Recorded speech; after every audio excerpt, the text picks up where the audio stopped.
God's vision channel చూస్తున్న ప్రతి ఒక్కరికి ప్రభు అయిన యేసుక్రీస్తు నామమున మీ అందరికి వందనాలు. అదేవిధంగా మరి కళ్ళు మూసుకొని ప్రార్థించుకుందాం. స్తోత్రం స్తోత్రం అయిన పరిశుద్ధుగా మహోన్నతుగా సర్వోన్నతమైన దేవ, కృపగల తండ్రి, పరలోకున్న మా తండ్రి, ప్రభువ మరి పరమ తండ్రి, భూమి ఆకాశాన్ని సృజించిన దేవ తండ్రి, నాయన ప్రభువ మరి ఎంతోమంది మరి నశిస్తున్నారు ప్రభువ, మరి ఎంతోమంది మరణిస్తున్నారు ప్రభువ, కానీ మమ్మల్ని సజీలుగా ఉంచుతున్నందుకు నీకు వేలగొట్ల వందనాలు తండ్రి. అదేవిధంగా తండ్రి మరి ఆరాధనలో ప్రభువ నీ ప్రభువ మరి నీ ఆత్మ చేత నడిపింపు అని నజరేడైన యేసు నామమున అడుగుతున్నాం పరమ తండ్రి, ఆమేన్.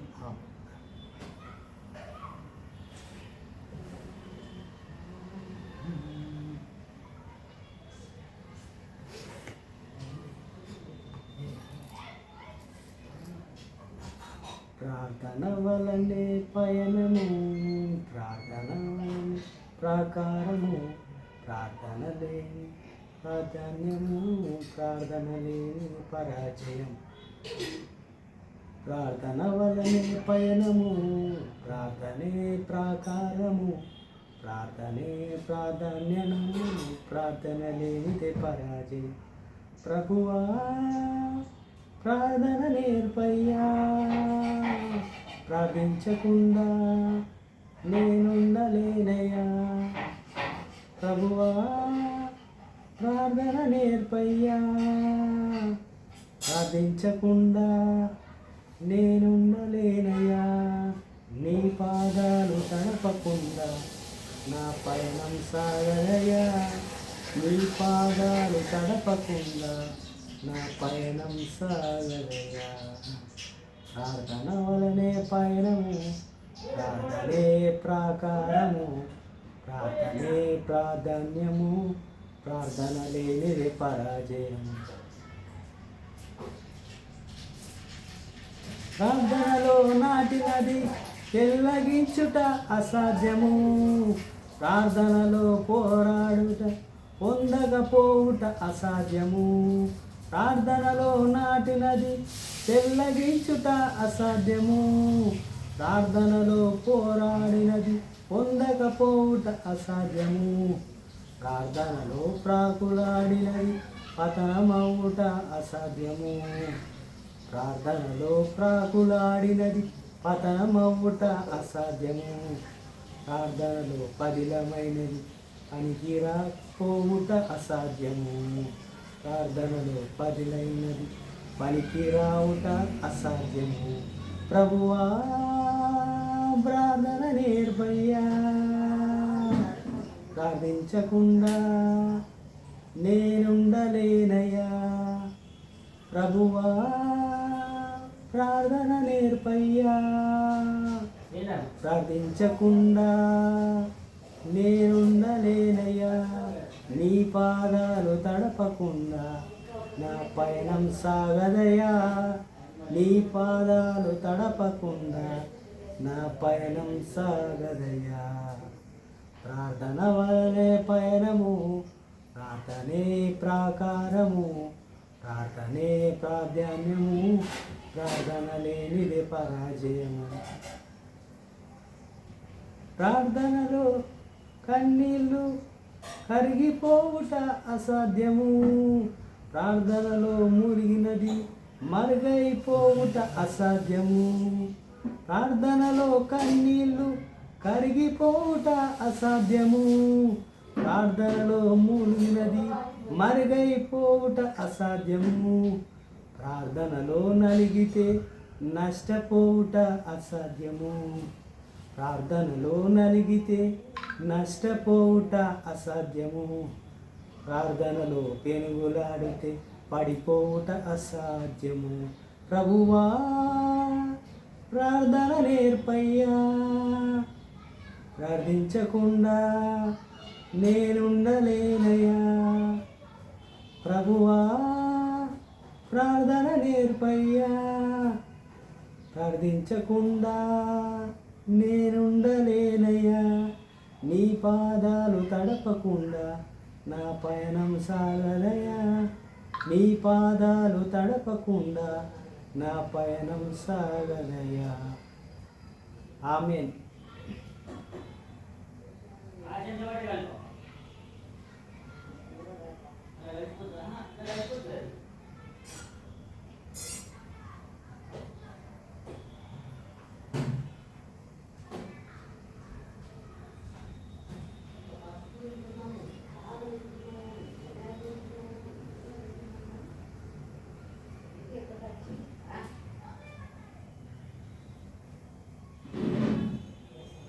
మహిమ ఘనతకు అర్హుడవు నీవే నా దైవము. మహిమ ఘనతకు అర్హుడవు నీవే నా దైవము. సృష్టికర్త ముక్తిదాత, సృష్టికర్త ముక్తిదాత, మా స్తుతులకు పాత్రుడా. ఆరాధనా నీకే, ఆరాధనా నీకే, హల్లెలూయా. ఆరాధనా నీకే, ఆరాధనా నీకే, ఆరాధనా స్తుతి ఆరాధనా, ఆరాధనా నీకే, ఆరాధనా స్తుతి ఆరాధనా, ఆరాధనా నీకే, ఆరాధనా నీకే, ఆరాధనా నీకే. మన్నాను కురిపించినావు, బండ నుండి నీళ్ళిచ్చినావు. మన్నాను కురిపించినావు, బండ నుండి నీళ్ళిచ్చినావు. యెహోవా ఈరే చూచుకొనుము, యెహోవా ఈరే చూచుకొనుము, సర్వము సమకూర్చుము. ఆరాధనా నీకే, ఆరాధనా నీకే. వ్యాధులను తొలగించినావు, మృతులను మరిలేపినావు. వ్యాధులను తొలగించినావు, మృతులను మరిలేపినావు. యెహోవా రాఫా స్వస్థపరుచును, యెహోవా రాఫా స్వస్థపరుచును, నన్ను స్వస్థపరుచును. ఆరాధనా నీకే, ఆరాధనా నీకే. ఆమేన్.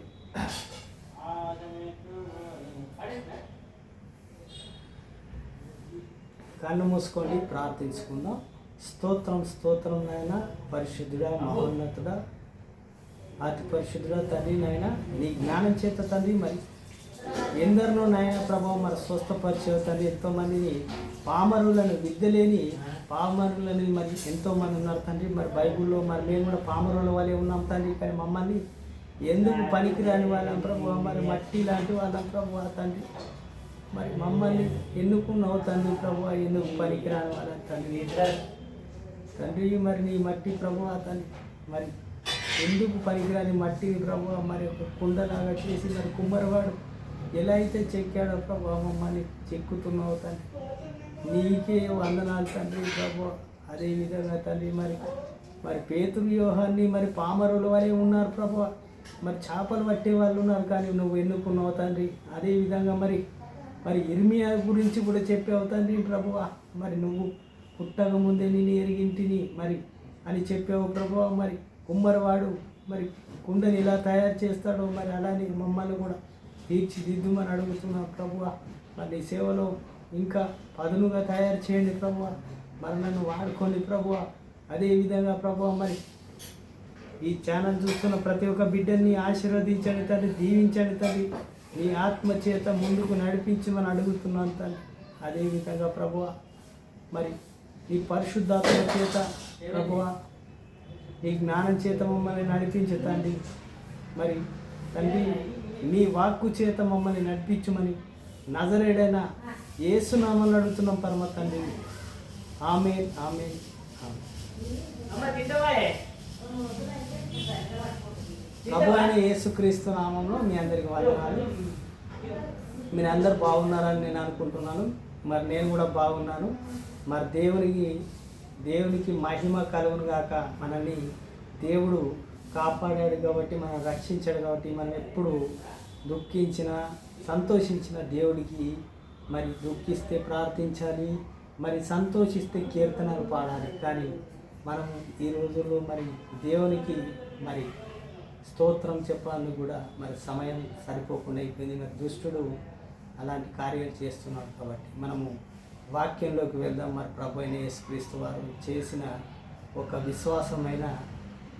విశ్వాసి మరి ప్రభు ఒక మాట విని ఎలా స్వస్థపడ్డాడు, మరి ఏ రకంగా విశ్వాసంలో బలం ఉంది అది మనం తెలుసుకుందాం.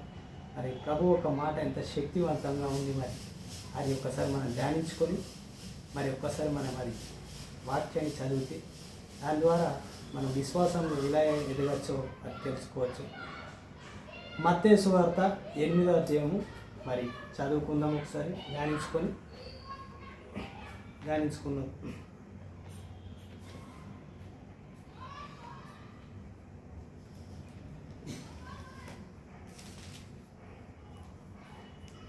మత్తయి సువార్త 8వ అధ్యాయము చదువుకుందాం, ఒకసారి ధ్యానించుకుందాం. ప్రభు అయిన యేసుక్రీస్తు వారు తన మాట ద్వారా, అంటే నీ మాట సెలవిస్తే చాలు ప్రభు అనే ఒక వ్యక్తి, మరి ఆయన మామూలు వ్యక్తి కాదు, ఆయన ఒక గొప్ప వ్యక్తి ఉన్నాడు. అయినా కానీ తగ్గించుకొని ప్రభువు కొరకు విశ్వాసంతో సహితం అడిగాడు. ఎలా అడిగాడు? మనం కూడా అలా తగ్గింపులో ఉండాలి. ఆయన ఆ కొండ మీద నుండి దిగి వచ్చినప్పుడు బహు జనసమూహం ఆయనను వెంబడించెను. ఇదిగో కుష్ఠిరోగి వచ్చి ఆయనను మ్రొక్కి కుష్ఠిరోగి వచ్చి ఆయనను మొక్కెను. అంటే ప్రభు అయిన యేసుక్రీస్తు వారు మరి ప్రభువు వస్తా ఉన్నాడు. ఆయనను మ్రొక్కి, ప్రభువా నీకు ఇష్టమైతే నన్ను శుద్ధుడిగా చేయగలవనెను. అంటే నీకు ఇష్టమైతేనే నన్ను శుద్ధుడిగా చెయ్యి, నన్ను స్వస్థపరచు ప్రభు అని ఆ కుష్ఠిరోగి అడుగుతూ ఉన్నాడు. ప్రభువా నన్ను శుద్ధిపరచు ప్రభువా, నేను కుష్ఠిరోగంతో ఉన్నాను తండ్రి, మరి ప్రభువా మరి నన్ను శుద్ధుడిగా చెయ్యని ఆ కుష్ఠిరోగి ముడతారు. ఎవరైనా కుష్ఠిరోగిని ఎవరు ముట్టరు, కానీ ప్రభు అయిన యేసుక్రీస్తు వారు తన మాట ద్వారానే ఆ కుష్ఠిరోగాన్ని స్వస్థపరిచారు. ఎలా స్వస్థపరిచారంటే 3వ వచనం నుంచి చదివితే తెలుస్తుంది.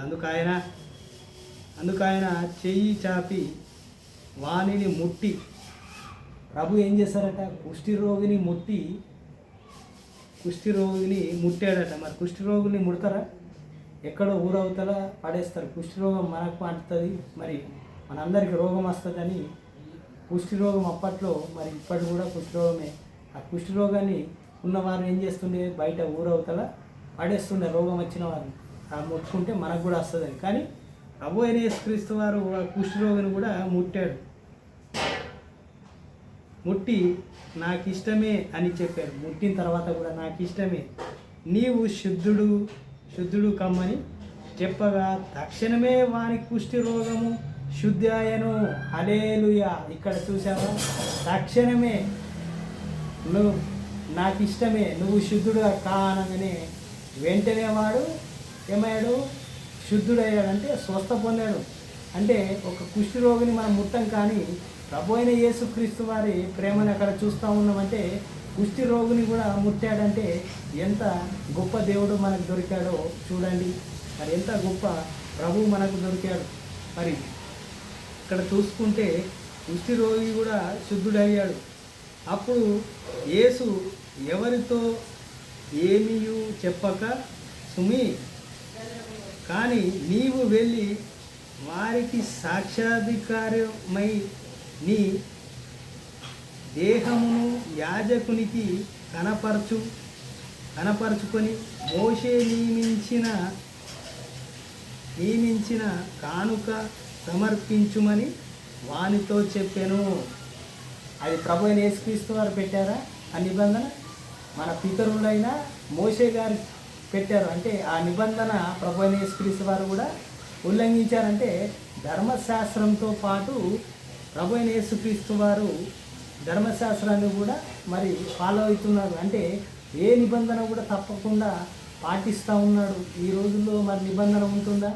మరి కానుక వేయాలంటే ఎందుకు వేయాలన్నట్టు ఉంటుంది. కానీ ఆ రోజుల్లో ప్రభు స్వస్థపరిచాడు. కానీ నీ నీ రోగం గురించి చెప్పి మోసే ధర్మశాస్త్రం ద్వారా కానుకలో మరి కానుక పెట్టలో మీరు డబ్బులు వేయు కానుక వేయి అంటుండ్రు. కానుక ఎందుకు? మనం సంపాదించుకున్నందుకు కాదు. మరి అక్కడ ఉన్న పాస్టర్ల మీద పడి ఏడుస్తూ ఉంటారు. ఆ ఏడుపు మంచిది కాదు. మన డబ్బు దేవుడికి వేస్తున్నాము, పాస్టర్లకు కాదు. పాస్టర్ అంటే దేవుడికి మధ్య ఉండే ఒక వ్యక్తి. అంటే మనకు మంచి చెడులు చెప్పే ఆ వ్యక్తికి మనము కానుక వేస్తున్నాం. అంటే దేవుడికి వేస్తే దేవుడు వాళ్ళని పోషిస్తూ ఉంటాడు. మరి పాత నిబంధనలో చూసుకుంటే మరి లేవీలు మరి 12 గోత్రంలో ఉన్నవారు మరి 10వ వంతు అంటే 12 మందిలో 11 మంది సపరేట్ అయిన తర్వాత లేవీలు మాత్రమే దేవుడికి సేవ చేసినప్పుడు వాళ్ళు ఏం డబ్బు మరి తిననందుకు మరి కావాలి కాబట్టి జీవన ఉపాధిగా మరి దేవుడి కొరకు కొంత డబ్బులు ఇవ్వాలి కాబట్టి అంటే అందులో 10% దశభాగం అన్నా కానీ కానుకనే. అది ఎందుకు ఇచ్చాడంటే ఆ రోజుల్లో వాళ్ళు పని చేయడానికి లేదు కాబట్టి దేవుడి యొక్క ఆజ్ఞ బట్టి వాళ్ళు 10వ వంతు ఇచ్చారు. మరి ఈ కానుక ఎందుకు ఇస్తున్నారంటే ఈ రోజుల్లో ప్రభువు చెప్పినట్టుగా ప్రభు అయిన యేసుక్రీస్తు వారు చెప్పినట్టు మోషే యొక్క ధర్మశాస్త్రం ద్వారా మరి మోషే గారు ఆ రోజు కానుక పెట్టారంటే అక్కడున్న మరి యాజకులైనా పాస్టర్లైనా ప్రవక్తలైనా బ్రతకాలి కాబట్టి వాళ్ళు ఎంతో కొంత మనము మన ధనాన్ని దేవుడికి వేస్తున్నాం కాబట్టి ఆ దేవుడికి వేసిన ధనం వారు జీవన ఉపాధిగా తీసుకుంటారు. ఎందుకంటే దేవుడు వాళ్ళకు వేరే పని ఇవ్వలేరు కాబట్టి దేవుడు పని చేస్తున్నారు కాబట్టి అందువలన మనము మరి కానుక వేయాలి. అదేవిధంగా దశభాగం కూడా వేయాలి. ఎందుకంటే దశభాగము నీ దగ్గర ఉంటేనే వేయు, లేకపోతే లేదు. కానీ నువ్వు అపరాధములు చేయకు. ఎందుకంటే దేవుని యొక్క ఉగ్రత మన మీద ఉంటుంది. ఎందుకంటే మనము ఎవరిని పాస్టర్లని కానీ ఎవరిని దూషించకూడదు. దైవజనుల్ని అసలు దూషించకూడదు. వాళ్ళ గురించి ప్రార్థించాలి, సంఘం గురించి ప్రార్థించాలి. అప్పుడే దేవుడు మనల్ని దీవిస్తాడు. మరి ఆ రకంగా చూసుకుంటే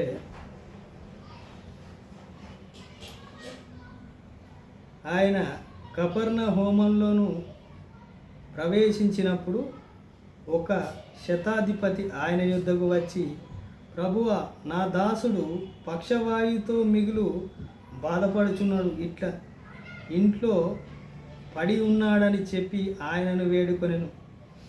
మరొక శతాధిపతి అంటే ఒక సైన్యానికి అధ్యక్షుడై ఉన్న వ్యక్తి ప్రభువా అని ప్రభు దగ్గరికి యేసుప్రభు దగ్గరికి వచ్చి, ప్రభువా, మరి నా దాసుడు ఇంట్లో పడి ఉన్నాడు, పక్షవాయువులో ఉన్నాడు, నువ్వు మరి నీ మాట సెలవు, వాడు మరి బాధపడుతున్నాడు, వాడికి పక్షవాయువుతో పడి ఉన్నాడు, మిగులు బాధపడుచున్నాడు, పడి ఉన్నాడు, ఆయనను వేడుకొనెను, రమ్మన్నాడు. యేసు, నేను వచ్చి వానిని స్వస్థపరిచెదను అతనితో చెప్పగా, యేసు ఏమన్నారు? ప్రభు అయిన యేసుక్రీస్తు వారు ఏమన్నారంటే, నేను వస్తాను, నేను వచ్చి వాణిని నేను స్వస్థపరుస్తాను అని చెప్పాడు. అంటే మాట ఇచ్చాడు. మాట ఇచ్చిన తర్వాత కూడా శతాధిపతి ఏమంటున్నాడో విన్నాను. ఇక్కడ విశ్వాసం గురించి గొప్పగా ఇచ్చాడు. ఆ శతాధిపతి, ప్రభువా, నీవు నా ఇంటిలోనికి వచ్చుటకు నేను ఏ పాత్రుడును కాను.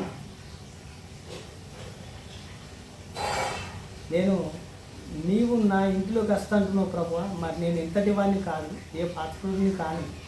అంటే నేను ఎందుకు పనికిరాని వాడిని, నేను ముంగట నువ్వు నా ఇంటిలోకి రావడం ఏంది అని అన్నాడు. అంటే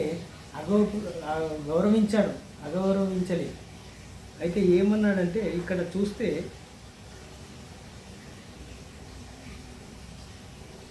నీవు మాట మాత్రమే సెలవిమ్ము, అప్పుడు నా దాసుడు స్వస్థపరచబడును. ప్రభువా, నీవు మాట మాత్రమే సెలవీయ్యా, నా దాసుడు స్వస్థపడతాడు, మరి బాగుపడతాడని అడుగుతున్నాడు. నా ఇంటిలోకి నేను అంత గొప్పవాడిని కాదు ప్రభువా, నా ఇంటిలోకి వచ్చే అంత గొప్పవాడిని నేను కాను, నువ్వు గొప్పవాడిని, నువ్వు నీ మాట సెలవి తండ్రి అని విశ్వాసంతో అడిగాను. నీ మాట ప్రభువా నీ మాట మాత్రం నా దాసుడు స్వస్థపడతాడని అడుగుతుండ. అంటే మాట మాత్రమే అడిగాడంటే ప్రభుని రమ్మని అడగాలి. అంటే వట్టి మాట తీసుకుంటే దేవుని యొక్క మాట ఆయనకు అర్థమైపోయింది. మరి ప్రభువు మాట ఇస్తే స్వస్థపడతాడు.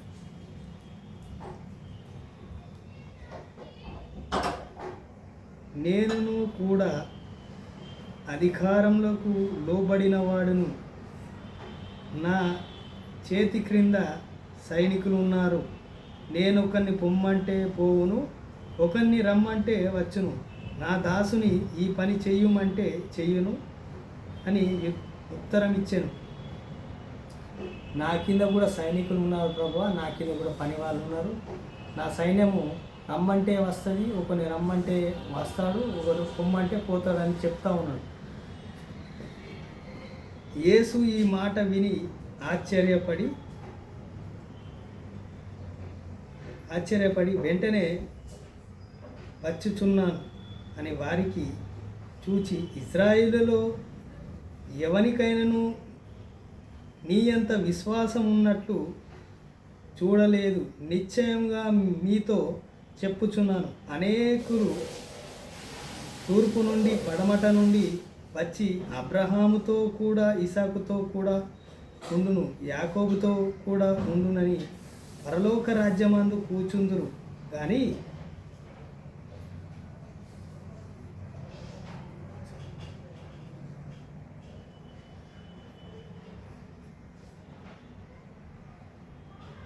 అంటే నీ అంత విశ్వాసము లేదు, ఇజ్రాయెల్లో ఇతని వంటి విశ్వాసం లేనివారని చెప్తా ఉన్నాడు. నీలాంటి విశ్వాస వ్యక్తులు లేరు.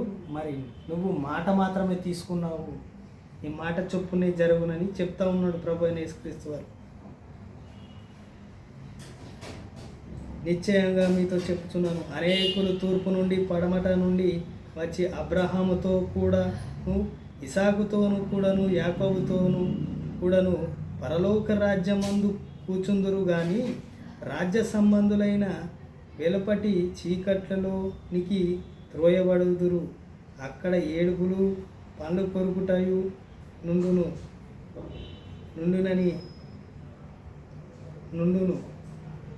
నుండునని మీతో చెప్పుచున్నానెను. అంతటా యేసు, ఇక వెళ్ళుము, నీవు విశ్వసించిన ప్రకారమే నీకు అవునగాక అని శతాధిపతితో చెప్పాను. నువ్వు ఏదైతే విశ్వసిస్తున్నావో అది నీకు జరుగుతుంది, నువ్వు అనుకున్నట్టే నీ విశ్వాస ప్రకారమే అది జరుగుతుంది అని ప్రభు అయిన యేసుక్రీస్తు వారు చెప్తా ఉన్నారు. మరి ఆ రకంగా ప్రభువు అంతా చెప్తా ఉన్నారంటే నువ్వు విశ్వాసం పెట్టుకో, అంటే నీ విశ్వాసం ద్వారానే ఆయన స్వస్థపడతాడు వెళ్ళన్నాడు. ఆ గడియలో అతని దాసుడు స్వస్థత నొందెను. హల్లెలూయా. ప్రభు అయిన యేసుక్రీస్తు వారు అన్నారు, నీ విశ్వాస ప్రకారమే నీ దాసుడు స్వస్థత పడతాడు. నువ్వు వెళ్ళు, నా మాట ప్రకారం వెళ్ళని చెప్పాడంటే ఇక్కడ ఒక మాట ఏమన్నాడంటే, ఇజ్రాయేలులో ఇతని వంటి విశ్వాసం గలవాడు ఎవడు లేడు. అంటే ఇంతటి విశ్వాసం నేను చూడలేను అంటున్నాడు. అంటే అబ్రహాము, యాకోబు, ఇసాకు అంటే పరలోకమందు ఉందురు కానీ అని చెప్తా ఉన్నాడు. అంటే పరలోక రాజ్యం గురించి మాకు మరి మా పితరుల గురించి చెప్పారు, కానీ ఇంతటి విశ్వాసం మాత్రము నేను చూడలేను. ఇక్కడ మరి ఇజ్రాయేలు ఈ దేశంలో మరి ఇంతటి విశ్వాసము నేను ఈ వ్యక్తిలో చూస్తున్నాను, శతాధిపతులు అని చెప్తున్నంటే దేవుని యొక్క మరి విశ్వాసము సహితము మరి మనము వెళ్ళాలి. విశ్వాసం సహితమైన ప్రార్థన రోగిని స్వస్థపరచును. అంటే విశ్వాసం అనేది మనలో ఉండాలి, మరి నమ్మకం ఉండాలి. మనము విశ్వాసం పెట్టుకొని మన పనులన్నీ ఏవైతే మనము ఇప్పుడు మనం ఇక్కడ చేస్తున్నామో, మరి ఇక్కడ కార్యాలంటే మనం జాబ్ చేసినా, పని చేసినా, మరి ఏదైనా వర్క్ చేసినా కానీ అది విశ్వాసం, దేవుని మీద విశ్వాసం వేసి మన పని మనం చేసుకుంటూ వెళ్ళాలి. ప్రభు అయిన యేసుక్రీస్తు నామములో మనందరికీ విశ్వాసము కలుగును గాక. ఆమేన్. కళ్ళు మూసుకొని ప్రార్థించుకుందాం. స్తోత్రం స్తోత్రం నాయన. పరిశుద్ధుడా, మహోన్నతుడా, సర్వోన్నతమైన దేవ, కృపల తండ్రి, మరి నాయన మరి విశ్వాస సహితమైన ప్రార్థన రోగిని స్వస్థపరచును. మరి అదేవిధంగా అలాంటి విశ్వాసం మనకి దయచేయండి తండ్రి. మరి బిడ్డలకు ప్రభావ మరి గాడ్స్ విజన్ ఛానల్ చూస్తున్న ప్రతి ఒక్క బిడ్డల్ని మరి దర్శించండి, మంచి విశ్వాసంలో దయచేయండి ప్రభావ.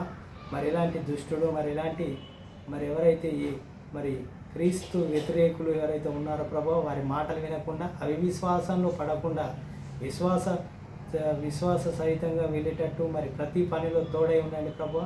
నీ మీద విశ్వాసం ఉంచుకునే బిడ్డలందరినీ ప్రభావ మరి సహాయం చేయండి. విశ్వాస సహితంగానే జరిగేటట్టు మరి సహాయం చేయమని అడుగుతున్నాను తండ్రి.